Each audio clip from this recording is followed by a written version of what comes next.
తిరుమలలో భద్రతా దళాల మాక్ డ్రిల్ నిర్వహించారు. కశ్మీర్ పహల్గామ్ ఉగ్రదాడి ఘటనతో అధికారులు అప్రమత్తమయ్యారు. ముందస్తు జాగ్రత్తగా తిరుమలలో ఉగ్రవాదులు చొరబడినప్పుడు ఎలా ఎదుర్కోవాలనే అంశంపై దృష్టి సారించారు.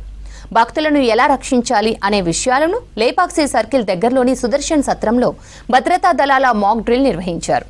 అదనపు ఎస్పీ రామకృష్ణ ఆధ్వర్యంలో ఈ మాక్ డ్రిల్ నిర్వహించారు.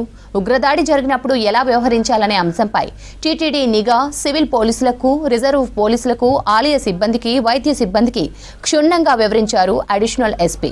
మాక్ డ్రిల్లో 28 మంది ఆక్టోపస్ కమాండోలు, 25 మంది టీటీడీ విజిలెన్స్ సిబ్బంది, 15 మంది పోలీసులు, 10 మంది ఏపీఎస్పీ సిబ్బంది పాల్గొన్నారు.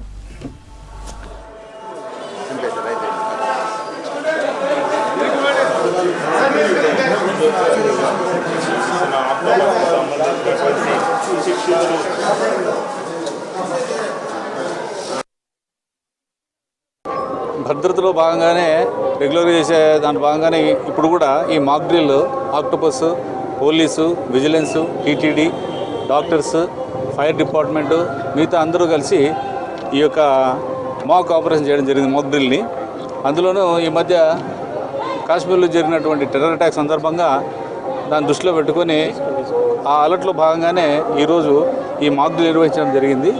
ఇది చాలా సక్సెస్గా చాలా బాగా చేశారు. ఈ ప్రజల్లో ఒక అవగాహన వస్తున్న ఉద్దేశంతో ఏర్పాటు చేయడం జరిగింది. మొత్తం ఎంతమంది ఆపరేషన్లో 28 మెంబర్స్ ఆక్టోపస్ వాళ్ళు పాల్గొన్నారు. మా వాళ్ళు పోలీసు వాళ్ళంతా కలిసి 25 మంది పాల్గొన్నారు. టీటీడీ వాళ్ళు 15 మంది పాల్గొన్నారు. విజిలెన్స్ డిఎస్పీ గారు, నేను, అడిషనల్ ఎస్పీ గారు, మా ఎస్పీ గారి ఉత్తర్వుల మేరకు అడిషనల్ ఈఓ గారి ఆధ్వర్యంలో ఇవన్నీ జరగడం.